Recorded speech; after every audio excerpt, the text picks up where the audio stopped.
Hello and welcome to Decoder. I'm Nilay Patel, editor-in-chief of The Verge, and Decoder is my show about big ideas and other problems. Today we're talking about the major antitrust lawsuit against Live Nation, which owns Ticketmaster, and what it might mean for antitrust and competition law in general now that the Trump Department of Justice has decided to settle its part of the case, even as several states, including New York, California, and Texas, carry on.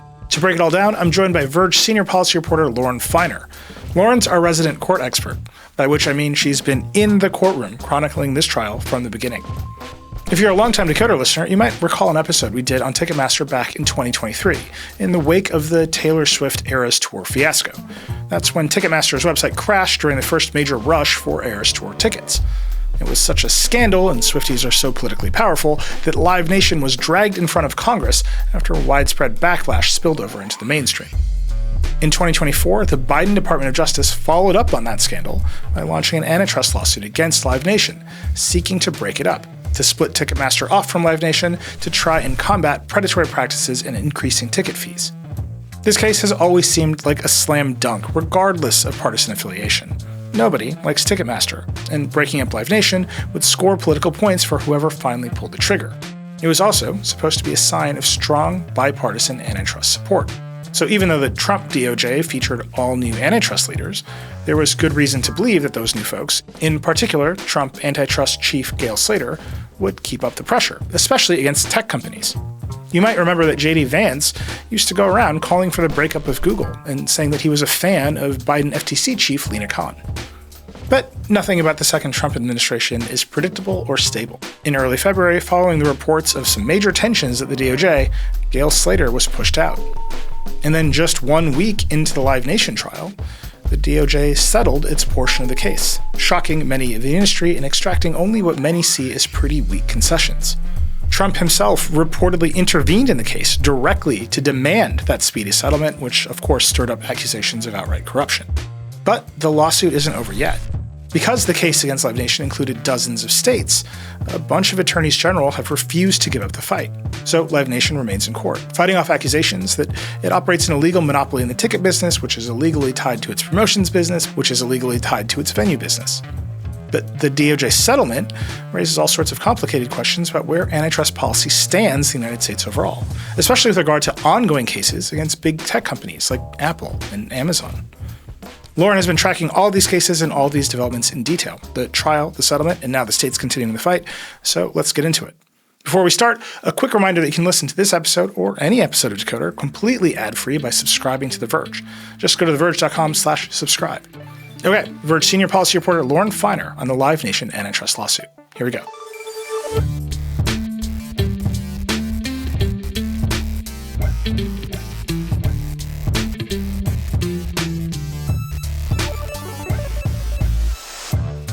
Lauren Feiner, your senior policy reporter for The Verge and a resident in courtroom experiencer, because I think what's happening in courtrooms for you right now is just a full existential experience at all times.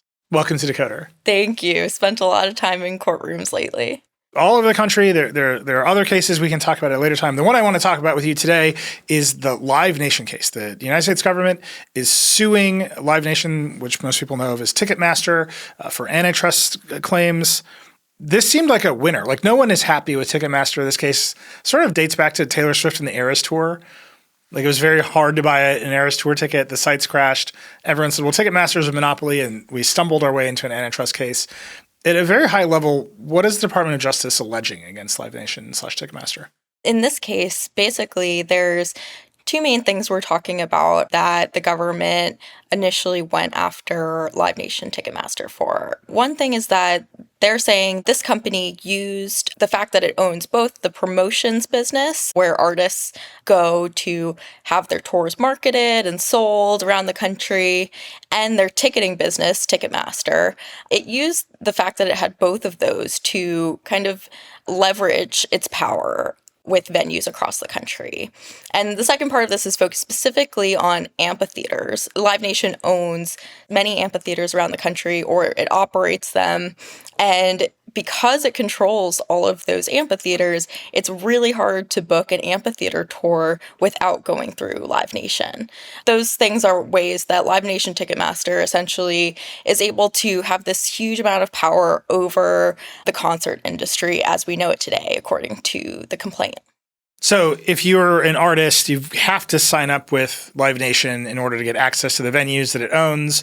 If you run an independent venue and you want to get artists to come put on a show, you have to sign up to use Ticketmaster for your tickets to get access to those artists. And if you just want ticketing, you maybe have to accept Ticketmaster's offers of artists and rates in order to run their ticketing platform. Like, they're in control of all of it.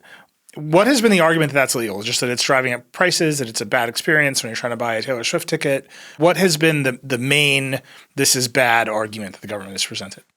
In the US, it's not illegal to just be a big company and have a lot of power. What is illegal is if you have a dominant share of the market and you use that power in a way that's anti-competitive, that blocks out rivals, that, just uses bad behavior basically to break the law and make it so that there's less competition in general. So in this case, some of the things that the government has been talking about that Live Nation Ticketmaster allegedly engages in are things like having these long exclusive contracts with venues that make it hard for other players to get a foothold in those markets, or trying to condition the use of one of its services on another so that it's really hard, again, for other rivals to try to work with those other elements of the concert industry. You were in the courtroom while the DOJ legal team was presenting its case. What did you learn from the evidence that came out of trial? Right now, we're still in the government's case, so we haven't heard Live Nation's full defense yet. But during those first few weeks of trial, some of what we heard was from the CEO of SeatGeek, who said that basically he decided that they needed to offer retaliation insurance to venues they were pursuing as a rival to Ticketmaster to be their primary ticketing provider. Basically, they had to guarantee that if these venues lost shows because Live Nation was refusing to give them to them anymore because they were no longer Ticketmaster customers, that they would be able to make them whole in some way.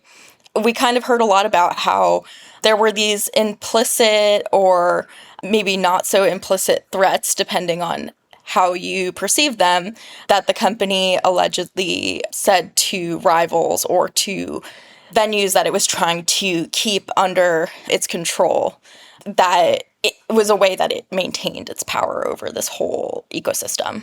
There's some really interesting evidence presented in this case. You actually broke this story. There was some audio of a call from the CEO of Live Nation, Michael Rapino, talking to the head of the Barclays Center here in New York. And they're negotiating over whether or not their deal is over and what might happen if the Barclays Center doesn't re-up with Ticketmaster. We actually have the audio. Again, this was exclusively broken on The Verge by Lauren. Let's run that here. The question on the ticketing side is there's language in the contract that says if a certain number of games are not played, that the contract extends at the ticketing contract extends at the same terms for an additional year. We don't believe that clause has been triggered. In COVID, you don't fucking believe it's been triggered, really. Every other team in the entire United States has figured out that has happened, but you don't think with COVID, without one ticketed event, that was triggered. Well, it's not true. It's just not true what you're saying, Michael. But it doesn't deliver. It doesn't deliver us what we need. I've told you that. I've told you we got a new venue in town, and the economics have changed in the marketplace. So what I told you from day one was it was going to be a tough time to deliver tickets or concerts with the new competitor in town, regardless of ticketing. But anyways, John, I'm going to go. I'm disappointed. I don't think you were ever going to renew with us. I think you've been set to do a SeatGeek deal, and I thought we deserved more than this. But anyways, I appreciate your time. All right. Thank you, Michael. Lauren, that's quite a call. We ran it on our Instagram, and people were like, this just sounds like a negotiation. But the government presented that as evidence of monopoly. What were we hearing there? What you heard there was the then CEO of the Barclays Center, John Abamonte, talking with the CEO of Live Nation, Michael Rapino. And basically, Abamonte was breaking the news that Barclays Center was going to go with SeatGeek over Ticketmaster as its ticketing provider after their contract ended. Now, this was 2021. The Barclays Center believed that their contract with Ticketmaster would expire that year. Michael Rapino disagreed. He felt that there was a clause in that contract triggered because of COVID that should have extended the contract. So Live Nation basically says he was mad that Abamonte was interpreting this contract differently, and he believed that they shouldn't be able to get out of their contract this early. And that's why he got so angry there. Abamonte testified that he took this as a threat and that he took Rapino bringing up the threat of losing shows to a new competitor in town as a way of Rapino saying, well, if you don't go with Ticketmaster, then, maybe we just won't send you these shows. And that feels like the tying, right? If you don't sign up for Ticketmaster, the artists that we represent at Live Nation won't come through Barclays Center. They'll go to another venue. Exactly. In the courtroom, did that go over as the government intended it to? Could you tell if that was convincing? We actually heard Live Nation bring up this call in their opening argument, which was interesting because I think that kind of primed us to hear this F-bomb that was alluded to in Live Nation's opening. So I think when we heard it, in a way, it hits a little bit differently because the F-bomb kind of comes at a time that's not really part of this whole UBS arena discussion. It's about this anger over this clause in the contract being triggered. But at the same time, I think you do, with the context from Abamonte, understand how he might have interpreted this as a threat. But I could definitely see the jury interpreting it either way. I think as we've seen in those Instagram comments, some people think this is just how business goes, and other people think this is an inherent threat. We need to take a quick break. We'll be right back.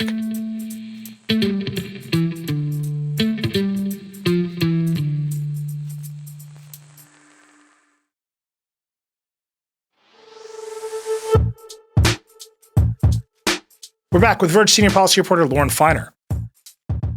The case is proceeding, the evidence is being presented, people are taking the stand, and then it settles. The DOJ settles, the states decide to keep going, but the DOJ settles. You wrote a piece about that settlement, and just a straightforward headline: "The Live Nation settlement has industry insiders baffled." You talked to a whole bunch of people about that settlement in the industry, around the industry. Explain why the reaction was bafflement. First of all, I think when the settlement came out, it was a pretty chaotic day in court. The judge didn't know what was going on. The even trial attorneys there somewhat didn't seem to know what was going on. But the DOJ, and I think it's about 8 states, decided to settle, and the rest of a couple dozen or so states are continuing on. But what was reached in that settlement, when I talked to people in the industry about it, they basically said, we don't really know who asked for this. A lot of the things that were in the settlement were things that they felt were just not that helpful or wouldn't really fundamentally change the dynamics of the industry. They did say there were a few things that did seem like they would be better than the status quo, like more transparency for artists on ticket sales, on their own ticket sales, and certain caps on ticket fees. But then other things they felt like were just either so minimal that it didn't do enough, or something that they didn't even really want, like, access to Ticketmaster's back end for other rivals to plug into in certain cases, which we heard at trial. That back end is something that's like out of the 1980s, one of the witnesses testified about.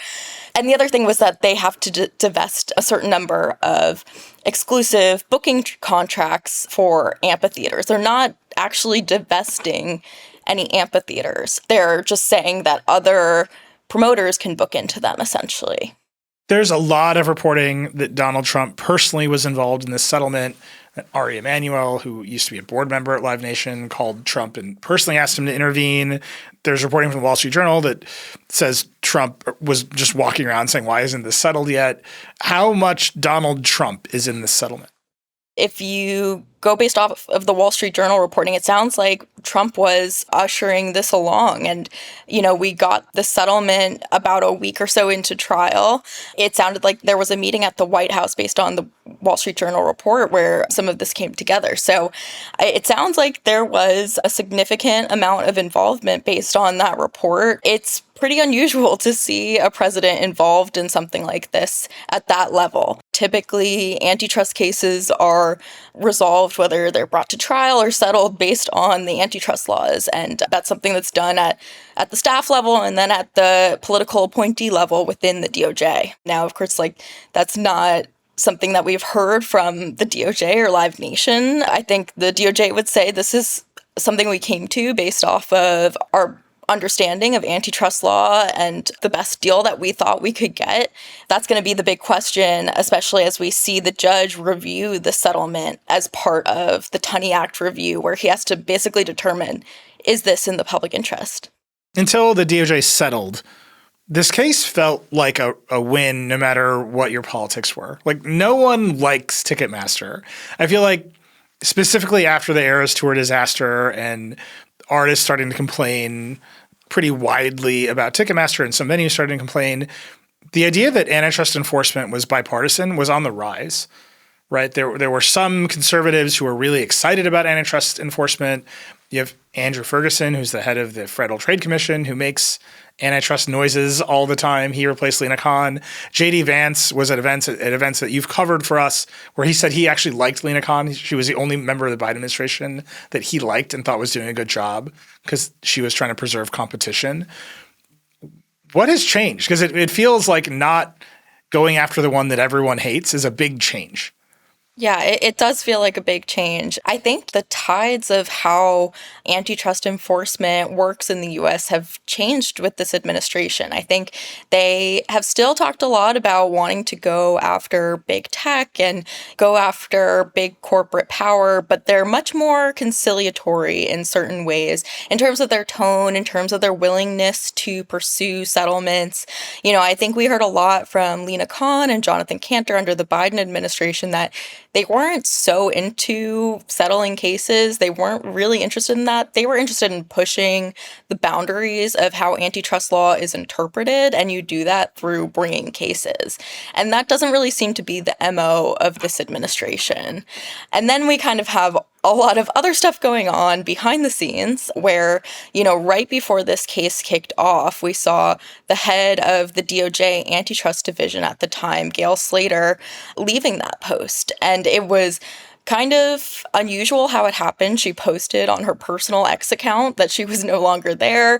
And this was after we heard a lot about this behind the scenes reporting about some backroom deals that went over her head in a completely separate case between HPE and Juniper. And then, in this case, there's been more recent reporting showing that some of that backroom deal making might have still been going on around this case as well. Gail Slater was pretty well respected in the antitrust enforcement community. A lot of people thought that she would actually continue to pursue the antitrust strategies that Lena Khan and Jonathan Cantor were going after under the Biden administration. Are you saying that she got pushed out because she didn't want to settle these cases, or that the backroom deals sort of frustrated her and she just left on her own?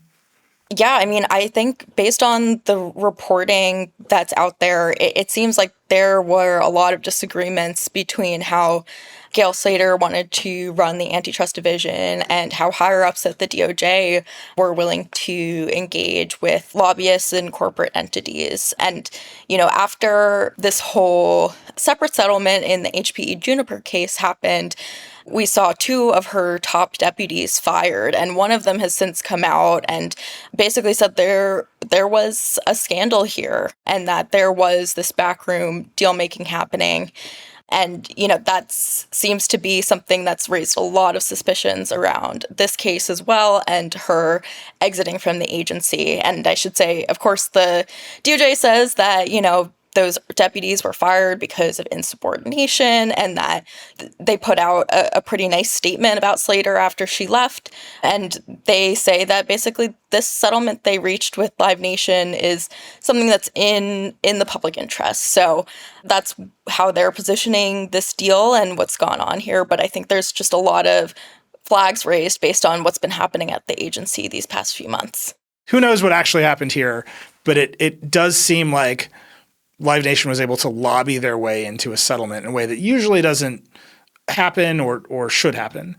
What they have not been able to do is convince the states to also drop their case. So which states remain in the case and what are they litigating? Is it the same as the federal government or is it different? There's several states that are still involved in the case. It's, I think more than a couple dozen are still litigating this case. They've hired on a pretty high-profile attorney to lead their trial, Jeffrey Kessler, who led the NCAA antitrust case on behalf of college athletes. So they're still moving forward. And, this is a group that's made up of both Republican and Democrat AGs.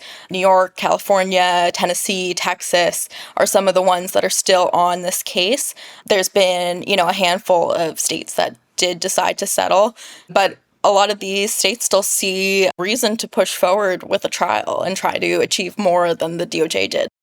Is that just political? State AGs have to run for office. They get to say, I was the one who stopped Big Bad Ticketmaster. Is there more political upside if you're a state attorney general trying to go after a Ticketmaster than if, you're in the Trump administration? I certainly think that there's a significant political incentive for them there. This is something that, if you have an issue with tickets, your state AG's office might be the place you go to complain. So, it makes a lot of sense that this would be something they hear a lot about from constituents and that they feel like is worthwhile for them to keep pursuing. And the calculation might be a little bit different than it would be for the federal government in terms of what their constituents want to see and what they'll remember to vote for them for. There's a lot of history with Ticketmaster and Live Nation. This company was formed out of mergers. Some of those mergers were approved in the Obama administration. The antitrust lawsuit was obviously brought under the Biden DOJ. That case, the goal was to break it up, to say we actually made a mistake in the Obama administration by allowing these companies to merge. The Biden DOJ is going to try to break these companies up and create new kinds of competition. Is that still the goal of the states? Is that something that they can achieve? I think it's still something that is on the table in this case. If they make it all the way through trial and the jury finds in their favor, that's certainly a possibility that they end up with a breakup of this company. Now, that said, breaking up a company, having a court order, a breakup is still kind of a long shot in any case. It's not a slam dunk by any means, but it's certainly still on the table, and achieving more than what the DOJ got is certainly a possibility if, again, they win at trial. Let's talk about that for a second. So assuming the states stay in it, assuming that Live Nation and Ticketmaster are still as unsympathetic to a jury as I think everyone has always assumed they would be, and the states win, what does a realistic outcome look like? What are the states hoping to get? What all of the rivals and the people who have been pushing for this case believe is that to really change the dynamic in the industry, you need to break up Live Nation and Ticketmaster, because that's kind of the source of the leverage that this company has over various parts of this industry. Again, that's going to be hard to get. It's not impossible, but it's difficult to ask for a breakup. There's other things that they might try to do instead. They might order an outright sale of more of the amphitheaters, or maybe put more restrictions on the kinds of contracts that Live Nation can enter with venues, or how long it can enter them. So there's definitely other levers that they can pull, and perhaps they'll be in place for longer than the DOJ was able to negotiate or affect more parts of its business. So even if we don't get a breakup, there could be other things that we see happen. What happens if, Texas decides to settle and New York and California win? Does Ticketmaster face different regulation in different states, or will it be a national outcome? I think there would likely still be a national outcome, because the case was brought under both federal antitrust laws, which the states are allowed to enforce as well. Some of the states brought them under their own statutes, which also allow them to pursue damages in some elements. We have to take another quick break. We'll be back in just a minute.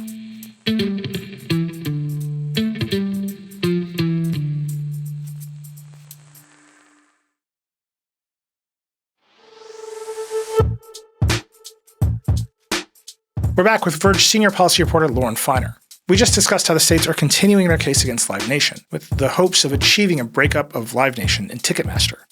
Now I want to talk about what might happen next, and broadly about antitrust policy in the second Trump administration, which seems to have proven that it has no interest in blocking mergers, breaking up big companies, or acting as a check on corporate power. This case feels like a pretty good test of whether the states can step up in the absence of Trump federal law enforcement. You have whatever's going on with our Department of Justice and our Federal Trade Commission and how are they going to operate their divisions. And then you have a bunch of states who are more active, who are pushing harder on a number of cases than maybe the federal government is. Are we seeing that dynamic equalize? Is that something that's going to last a long time? Can they be effective in trying to fill that gap? Or is this sort of a temporary Trump blip? I think this is not necessarily a new role for the states. States have always kind of served as this backstop for the federal government's antitrust enforcement. We saw the states move forward the case against the T-Mobile Sprint merger, which obviously didn't end up going in their favor, but they were the ones to usher this forward. Now they're stepping in on the Tegna Nexstar deal after the federal government cleared the way. It's not necessarily a new role for the states, but it's something that I think they're increasingly stepping up to do and realizing that it might fall on them more to do. Can they fully fill the shoes of the federal government? I think the issue is that they have far fewer resources than the federal government to pursue these cases. Even when you have 40 states on a case, they could still have far fewer resources than like the DOJ to hire experts and hire outside counsel. These are all really expensive things and things that take a lot of time.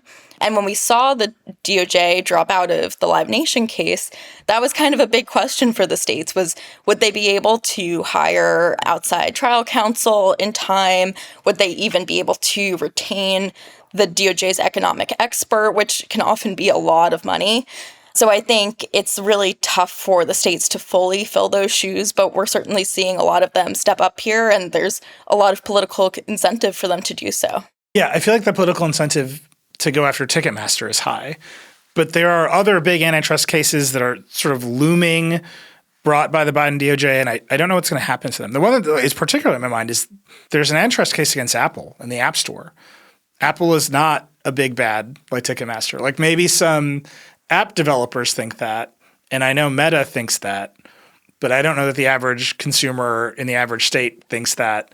And I'm not sure the state AGs can hold that one up, right? There's not as much political capital to run the Apple case to trial if Tim Cook manages to negotiate his way out of it with Donald Trump personally. We're seeing these big sweeping changes at the DOJ, right? Gail Slater's out, her deputies are out. This case is settling for pennies on a dollar and some concessions are on the margins.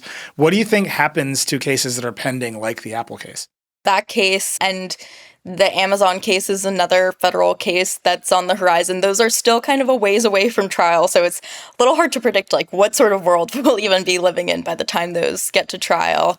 But I think we have just seen throughout these cases and throughout just messaging from the antitrust agencies that they're taking a very different approach. They're much more open to settling cases or engaging with corporate entities about how they could potentially reach a resolution outside of court than the prior administration was. So I think states are definitely aware of that dynamic, and I'm sure they're considering right now what they'd have to do to keep issues that are important to them moving forward, but they're also going to have to prioritize what's most important to their own constituents.